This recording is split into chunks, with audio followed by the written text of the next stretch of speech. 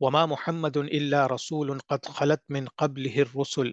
افأي مأت او قتل انقلبتم على اعقابكم ومن ينقلب على عقبيه فلن يضر الله شيئا وسيجزي الله الشاكرين۔ محمد صلی اللہ علیہ وسلم اللہ کے رسول ہیں اور ان سے پہلے بھی رسول گزر چکے ہیں۔ اگر دوسرے رسولوں کی طرح محمد صلی اللہ علیہ وسلم بھی وفات پا جائیں یا شہید کر دیے جائیں تو کیا تم اپنی ایڑیوں کے بل پھر جاؤ گے؟ اور جو اپنی ایڑیوں کے بل پھرے گا تو وہ اللہ کو کوئی نقصان نہیں پہنچا سکے گا، اور عن قریب اللہ شکر گزار بندوں کو جزائے خیر دے گا۔ صدق اللہ العظیم۔ تو یہ آل عمران کی آیت میں صاف صاف اللہ تعالیٰ نے حضور صلی اللہ علیہ وسلم کے انتقال سے پہلے ہی یہ بات آیت نازل ہو گئی تھی کہ اگر حضور صلی اللہ علیہ وسلم شہید ہو جائیں گے یا چلے جائیں گے، وفات پا جائیں گے، تو مسلمانوں کو اب جو ان تک پیغام پہنچا ہے اس کو لے کے آگے بڑھتے رہنا ہے، اور اگر کوئی پھر گیا یا اسلام سے پھر گیا یا مرتد ہو گیا تو پھر وہ اللہ تعالیٰ کو کوئی نقصان نہیں پہنچا سکے گا بلکہ اپنے ہی عاقبت برباد کرے گا۔ اچھا، یہ چیزیں جو ہیں اب جیسے ہی حضور صلی اللہ علیہ وسلم کا وصال ہوا، ایک آپس میں ڈسکشن شروع ہوئی کہ اب دوسرا یعنی حضور صلی اللہ علیہ وسلم کے بعد خلافت کون لے گا، کون لیڈ کرے گا مسلمانوں کو، کیسے کرے گا۔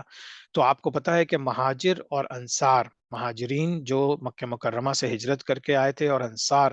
جو مدینہ منورہ میں رہتے تھے، حضور صلی اللہ علیہ وسلم نے ان کو بھائی بھائی بنا دیا تھا۔ لیکن اب جیسے ہی حضور صلی اللہ علیہ وسلم بیچ میں سے الگ ہوئے تو اب ان کے ساتھ یہ ہو گیا کہ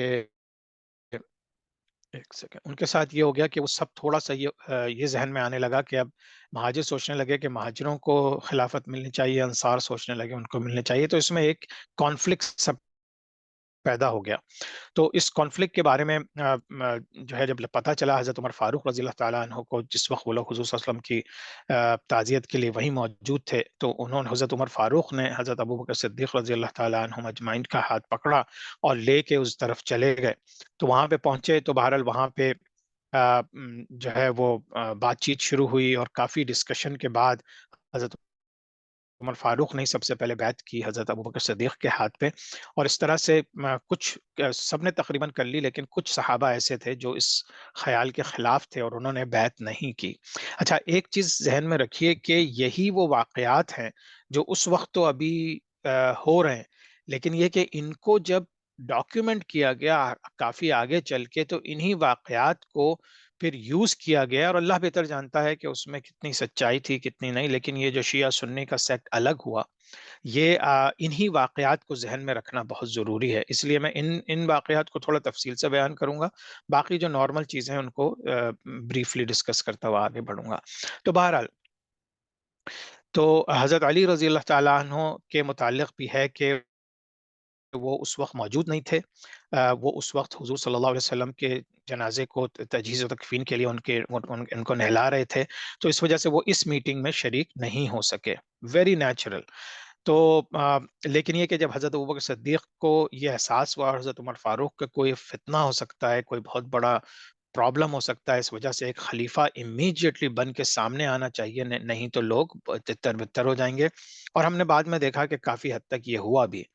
تو حضرت ابوبکر صدیق رضی اللہ تعالیٰ عنہ نے بیعت لینا شروع کی، اس میں کچھ لوگوں نے کی کچھ لوگوں نے نہیں کی، اور اس کے اوپر کافی ڈیٹیلز ہمارے پاس موجود ہیں، اور اللہ تعالیٰ اللہ نوز بیسٹ، اللہ عالم۔ اچھا، اب حضور صلی اللہ علیہ وسلم کے انتقال کے بعد اب کیا ہوا، بہت سے ٹرائبز جنہوں نے غالباً ڈر کے یا حضور صلی اللہ علیہ وسلم کی موجودگی کو ایک وہ سمجھ کے پھر انہوں نے اسلام قبول کر لیا تھا، اور کچھ قبیلے تھے جو آہستہ آہستہ پھر پلٹنے لگے، بہت سے لوگ مرتد ہو گئے یعنی اسلام چھوڑ دیا، بہت سے لوگ نے جو زکوٰۃ دینے سے انکار کر دیا، بہت سے لوگوں نے مطلب یہ کہ آہستہ آہستہ سب کو احساس ہوا کہ اب حضور ہی نہیں رہے صلی اللہ علیہ وسلم، تو اب اسلام کہاں سے رہے گا۔ اب آپ ذہن میں سوچئے کہ اس وقت جب کہ ابھی نیا نیا اسلام کا اعلان ہوا ہے، اور جو ہے ابھی کچھ لوگ مسلمان ہوئے ہیں، لیکن یہ کہ ابھی پورے طور سے پوری دنیا میں اسلام نہیں پہنچا ہے، اور اچانک سے حضور صلی اللہ علیہ وسلم چلے جاتے ہیں جو اس دین لے کر آئے تھے، جو قرآن لے کر آئے تھے، تو یہ ساری چیزیں شروع ہو گئی۔ اچھا، یہودی اور عیسائی جو کہ جنہوں نے حضور صلی اللہ علیہ وسلم کے اسلام نہیں قبول کیا تھا، وہ اپنی باتوں پہ ڈٹے ہوئے تھے، ان کو بھی موقع مل گیا کہ مسلمانوں کے خلاف پلاننگ شروع کر دیں، اور ہر طرف کیوس شروع ہو گئی۔ چیف آف مکہ جو تھے ابن سعید، وہ اچھے آدمی تھے، لیکن وہ اچانک سے خوف سے وہ کہیں چلے گئے، بھاگ گئے۔ صہیب بن